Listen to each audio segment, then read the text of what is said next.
السلام علیکم ورحمۃ اللہ وبرکاتہ۔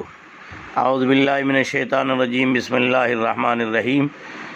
وَأَعِدُّوا لَهُم مَّا اسْتَطَعْتُم مِّن قُوَّةٍ وَمِن رِّبَاطِ الْخَيْلِ تُرْهِبُونَ بِهِ عَدُوَّ اللَّهِ وَعَدُوَّكُمْ۔ ناظرین اور سامعین، اللہ کے کرام کی اس آیت کا تقاضا ہے کہ ملت اسلامیہ کو بحیثیت قوم کے اپنے اندر ایسی کمیونٹی میں اتحاد، آواز میں دم اور پرجوش فیصلوں کے ذریعے سے، باہوش فیصلوں کے ذریعے سے اور متحدہ فیصلوں کے ذریعے سے اپنے وجود، اپنی طاقت و قوت، اپنی تعداد، اپنے ہونے کا احساس باطل کو کرانا ہے۔ باطل بہت بیدار مغزی کے ساتھ آہستہ آہستہ کمزور کرنے کی کوشش کر رہا ہے۔ عزیزان گرامی، میں آپ کے سامنے آج صرف دو بات لے کر کے حاضر ہوا ہوں۔ نمبر ایک تجزیاتی رپورٹ کے ذریعے سے میں اس بات کو بتاؤں گا جو ہمارا ایک قومی بگاڑ ہے، قومی جرم ہے، اور قوم اس اعتبار سے انتہائی مضمحل، سست اور دوسروں کی طرف آس لگا کر دیکھنے کی عادی ہو چکی ہے۔ اپنے مسائل کے حل کے لیے خودداری، غیرت کا آہستہ آہستہ فقدان ہوتا جا رہا ہے۔ میں آپ کو بات بتاؤں، عربوں کو اونٹ کا گوشت کھانے کی عادت ہے، اس لیے ان کی طبیعت میں نخوت ہے، غیرت ہے، سختی ہے، عنصر پایا جاتا ہے۔ ترکوں کو آپ دیکھیں تو گھوڑے کا گوشت کھانے کے عادی ہیں، اس لیے ان میں طاقت، جرأت اور اکڑپن، حوصلے کے ساتھ ڈٹنا، ڈٹ کر کے مقابلہ کر کے آگے بڑھنے کی صلاحیت ان میں موجود ہے۔ انگریزوں کو خنزیر کا گوشت کھانے کی عادت ہے، اس لیے ان میں فحاشی، بدکاری اور اللہ کی بغاوت و شرکشی گویا ان میں خمیر میں ہے۔ حبشی افریقی بندر کھاتے ہیں، اس لیے ان میں ناچ گانے کی طرف میلان زیادہ پایا جاتا ہے۔ ہائے ہائے، علامہ ابن قیم رحمۃ اللہ علیہ نے بڑی قیمتی بات لکھی۔ عزیزان گرامی، ناظرین اور سامعین، فرماتے ہیں جس کو جس حیوان کے ساتھ انس ہوتا ہے، یعنی محبت ہوتی ہے، اس کی طبیعت میں اس حیوان کی عادتیں نہ چاہتے ہوئے بھی شامل ہو جاتی ہیں، اور جب وہ اس حیوان کا گوشت کھانے لگ جاتا ہے تو اس حیوان کے ساتھ مشابہت میں اور اضافہ ہو جاتا ہے۔ ہمارے زمانے میں فارمی اور گندگیوں سے پلے ہوئے مرغے، جن کے اندر خود تعفن، بدبو، بیماریاں ہیں، کھانے کا ہمارے یہاں رواج بن چکا۔ مغلئی چکن، چنگیزی چکن، فارمی چکن اور نہ معلوم کیا کیا چکن صاحب۔ چنانچہ ہم بھی ان فارمی مرغیوں کی طرح صبح و شام ٹی اسٹالوں پر، بیٹھکوں میں، بازاروں میں، گھروں میں چوں چوں چوں چوں چوں چوں تو بہت کرتے ہیں، تبصرہ بہت کرتے ہیں، ملکی حالات پر بہت بولتے ہیں، لیکن ایک ایک کر کے ہم باطل کا نشانہ بن جاتے ہیں، ذبح کر دیے جاتے ہیں، لنچنگ کر دی جاتی ہے، طرح طرح سے بدلہ لیا جاتا ہے۔ یاد رکھو، فارمی مرغی کا گوشت کھانے کی وجہ سے ہم میں سستی، کاہلی، ایک جگہ بیٹھے رہنے کی، زندگی میں دوڑ دھوپ نہ کرنے کی، سر جھکا کر چلنے کی، اور سامنے والے کے ساتھ، سامنے والے کی طرف سے ظلم ہونے کے باوجود دفاع، ڈیفینس، مزاحمت نہ کرنے کی، زیادتی برداشت کرنے کی، ظلم برداشت کرنے کی، پستی اور ذلت میں رہنے کی عادتیں پڑ چکی ہیں۔ ناظرین اور سامعین، یاد رکھیے، یہ میرے دل کا درد ہے۔ فارمی مرغی لاک ڈاؤن نے چھڑا دی ہیں، یہ اللہ کی حکمت ہے۔ اللہ کے واسطے اس گندگی سے بچ جائیے اور اپنے ضمیر کو، دل کو بے ضمیر ہونے سے بچا لیجیے۔ محنت اور مشقت کر کے اپنے جسم کو، کپڑوں کو گندا کر لینا، یہ ضمیر کو گندا کرنے سے 1000 لاکھ درجے بہتر ہے، اس لیے کہ اس میں انسان کی انسانیت ختم ہو جاتی ہے۔ تو ایک مطالبہ تو ہے، مرغی کھانے کی وجہ سے جو طبیعت میں سستی، مزاحمت نہ کرنے کا مزاج، ہر فیصلے پہ ہاں ہاں ہاں ہاں کرنے کا جو معاملہ پیدا ہوا، اللہ کے واسطے جرأت اور حوصلہ پیدا کیجئے، کمیونٹی میں اتحاد پیدا کیجئے، متحدہ طور پر پلاننگ سوچنے کی کوشش کیجئے۔ نمبر ایک مطالبہ تو یہ ہے۔ اور بھائی، دوسرا مطالبہ ہے کہ آج الحمدللہ ملت اسلامیہ، ملک کا ہر ہندوستانی بہت خوش ہے۔ آج ہمارے یہاں مالوں میں، شاپنگ مالز میں، مندر میں، گردواروں میں اور تمام جتنے بھی پبلک مقامات ہیں وہ کھول دیے گئے ہیں۔ لیکن انتہائی حیرت ہے کہ انتظامیہ کی طرف سے صرف 5 افراد کو مسجدوں میں ایک ساتھ نماز ادا کرنے شرط سے ناراض ہیں تمام مسجدوں کے منتظمین اور متولیان سمیت۔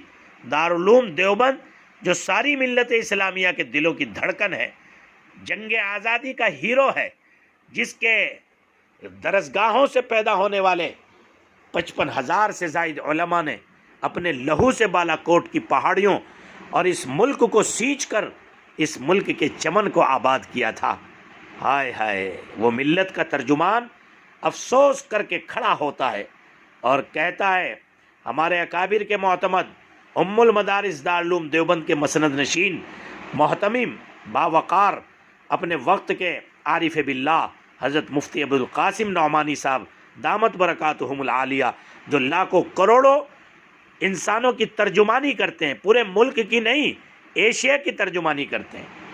حضرت فرماتے ہیں کہ لاک ڈاؤن کی طویل مدت گزارنے کے بعد مساجد کو جن شرائط اور قیود کے ساتھ کھولنے کی اجازت دی ہے کہ 5 افراد آئیں، یہ ناقابل فہم ہونے کے ساتھ ساتھ پوری ملت کی بے چینی اور بے اطمینانی کا باعث ہے۔ دارالعلوم دیوبند اس پر اپنی تشویش کا اظہار کرتا ہے۔ توجہ طلب امر یہ ہے کہ لاک ڈاؤن میں جب ٹرانسپورٹیشن، بڑے مالز، تمام تجارتی ادارے اور بازار کھولنے کی اجازت دے دی گئی، ان میں سوشل ڈسٹینسنگ کی ہدایت موجود ہے، لیکن تعداد کوئی متعین نہیں ہے۔ مالز میں کتنے لوگ جائیں گے، مندر میں کتنے لوگ جائیں گے، سڑکوں پر، بازاروں میں، مارکیٹوں میں کتنے لوگ جائیں گے، تو یہ تعداد مسجدوں میں کیوں متعین ہے؟ دارالعلوم عظمت کے ساتھ کھڑا ہو گیا ہے، مطالبہ کر رہا ہے ڈٹ کر ملت اسلامیہ کی طرف سے ترجمانی کر کے حکومت ہند سے کہ اس بات کا خیال کرتے ہوئے آپ سمجھیے ہماری اندر کی پریشانی کو کہ دوران محکمہ صحت کی جتنی ہدایات سب سختی کے ساتھ مسلمانوں نے عمل کیا اور بلا تعداد سوشل ڈسٹینسنگ کے شرائط کے ساتھ نماز پڑھنے کی اجازت دی جانی چاہیے تھی، لیکن صبح مندروں کے دروازے تو کھلے لیکن مساجد کے دروازے نہیں کھلے۔ اس لیے پوری ملت اسلامیہ میں اس وقت روش ہے۔ دارالعلوم دیوبند نے اپنی ناراضگی کا اظہار کر دیا ہے۔ حضرت فرماتے ہیں جب انتظامیہ نے بازار کھول دیے جہاں بے شمار لوگ سڑکوں پر گھوم رہے ہیں، تو ایسی صورت میں مساجد میں تعداد کی شرط لگانا بالکل غلط ہے۔ شہر کی مرکزی جامع مسجد کے متولی حافظ انور نے بتایا کہ انتظامیہ کے ذریعے مذہبی مقامات کھولنے کی اطلاع پر انہوں نے مسجد میں سوشل ڈسٹینسنگ اور دیگر احتیاطی تدابیر کے ساتھ نماز پڑھنے کا انتظام کیا۔ وضو کا حوض خالی کرا دیا جہاں سے کرونا کی کوئی شکل بن سکتی ہے، وضو میں گندگی ہوتی ہے، نکلتی ہے، ناک کی رزش وغیرہ انسان صاف کرتا ہے، کہا گھروں سے وضو کر کے آؤ۔ ہم نے خود اپنی ویڈیوز میں ملت اسلامیہ سے اپیل کی، گلیوز پہن کر آئیے، ماسک لگا کر آئیے، مسجدوں میں سوشل ڈسٹینسنگ کیجئے، کم سے کم گیدرنگ کیجئے، 5 منٹ سے زیادہ جو ہے مسجد کی اذان اور جماعت میں جو ہے گیپ نہیں ہونا چاہیے، جہاں آپ پارکنگ کر رہے ہیں وہاں بھیڑ نہیں ہونی چاہیے، مسجد کو جو ہے سینیٹائز کیا جائے۔ یہ تمام چیزیں گورنمنٹ کے محکمہ صحت کی ایک ایک ہم فالو کر رہے ہیں، قوم کا مزاج بنا رہے ہیں، قوم کو حکومت کے اصولوں پر لانے کی کوشش کر رہے ہیں۔ یہ کون سی بات ہوئی کہ مندروں کو کھول دیا گیا اور مسجدوں پر پابندی لگا دی گئی؟ ارے بھائی مندروں پر آپ 1 آدمی جائے گا، 2 آدمی جائے گا، 2 3 بھی جاتے رہیں گے، کوئی بات نہیں، مسجدوں کی نوعیت الگ ہے۔ آپ وہاں 5 لوگوں کو اجازت دے رہے ہیں تو یہ تو ایک آفت اور مصیبت کھڑی ہو جائے گی۔ کیسے ہم اختیار کریں گے کون سے 5 جائیں گے؟ ہر آدمی چاہتا ہے کہ میں اللہ کے گھر میں جاؤں، جس نے مجھے پیدا کیا ہے اس کا شکریہ ادا کروں۔ اس لیے مساجد کمیٹیاں جب انتظامیہ کا مکمل تعاون کر رہی ہیں اور حکومت و انتظامیہ کی ہر گائیڈ لائن پر مکمل طور پر علماء فورس کر رہے ہیں پوری قوم کو، تو پھر نمازی افراد کی تعداد میں پابندی لگانا یہ انتہائی غیر مناسب ہے۔ حکومت اور انتظامیہ سے درخواست ہے کہ اپنے فیصلے پر نظر ثانی کرے، اور عالمی روحانی تحریک کے سربراہ حضرت مولانا حسن الہاشمی صاحب نے کہا خوشی کی بات ہے کہ لاک ڈاؤن ختم ہو گیا، لیکن افسوس ہے کہ مسجدوں پر اب بھی گویا پابندی ہے، جبکہ مسجدوں کو پوری طرح کھول دینا چاہیے۔ میری تمام ملت اسلامیہ سے اپیل ہے کہ قانون کا النگھن کیے بغیر قانون کی رعایت کیے بغیر ہمارے ملک کی خوبصورتی، ہمارا ملک کا سنویدھان، ہمارے ملک کی انتظامیہ، ہمارے ملک کی فورس اور ہمارے ملک کے پولیس تمام اصولوں کی رعایت کر کے ہر ضلع مکھیالے پر درخواست دی جائے، دارالعلوم ترجمان بن کر پوری ملت کی طرف سے کھڑا ہو گیا ہے، ہر ضلع پر تمام میں اپنے بھائیوں سے، نیتاؤں سے اور اپنے طبقے کے علماء سے اور بالخصوص ہماری محترم جمعیت کے تمام اراکین بھی اپنی مستحکم آواز کے ذریعے سے ملت کے اس درد کو، دارالعلوم کے اس درد کو حکومت اور انتظامیہ تک پہنچائیں، تاکہ مسجدیں اسی شان کے ساتھ کھلے، لیکن وہاں سوشل ڈسٹینسنگ اور اسی طرح سے محکمہ صحت کے اصولوں کی رعایت کرانا یہ علماء کا کام ہے، وہ کرائیں گے۔ نہیں کھولنا ہے مت کھولیے، لیکن یہ بے انصافی نہیں کہ مساجد پر پابندی ہو افراد کی، مالز پر نہ ہو، مارکیٹ میں نہ ہو اور مندروں میں نہ ہو، گردواروں میں نہ ہو۔ مسجدوں سے کیا مسئلہ رے؟ ہم نے تو کہا کہ وضو کر کے جائیے تاکہ وہاں گندگی نہ ہو، وہاں زیادہ دیر نہ ٹھہریے، کسی سے مصافحہ نہ ملائیے، کسی سے گلے نہ ملیے، نماز پڑھیے۔ کوئی گیدرنگ تقریر کے نام پر، تفسیر کے نام پر، دھارمک سبھا کے نام پر مسجد میں ابھی نہ کیجیے جب تک ملک کووڈ-19 کی اس وبا سے، تباہ کاری سے مکت نہیں ہوتا ہے۔ کیوں کہہ رہا ہوں میں؟ اس لیے کہ اسلام کا یہ کنسیپٹ ہے کہ اسلام احکام پر عمل کرنے کے ساتھ انسانیت کی بڑی رعایت کرتا ہے۔ انسانی جان و مال اس کے نزدیک بہت محترم ہے۔ شریعت مطہرہ نے، ہم نے گھروں میں نماز پڑھی، جمعے پڑھے، جبکہ تاریخ میں ایسا کبھی نہیں ہوا، لیکن صرف کس لیے؟ ملکی مفاد میں، انسانوں کے مفاد میں، ہمارے ذریعے سے کسی کو تکلیف نہ پہنچ جائے۔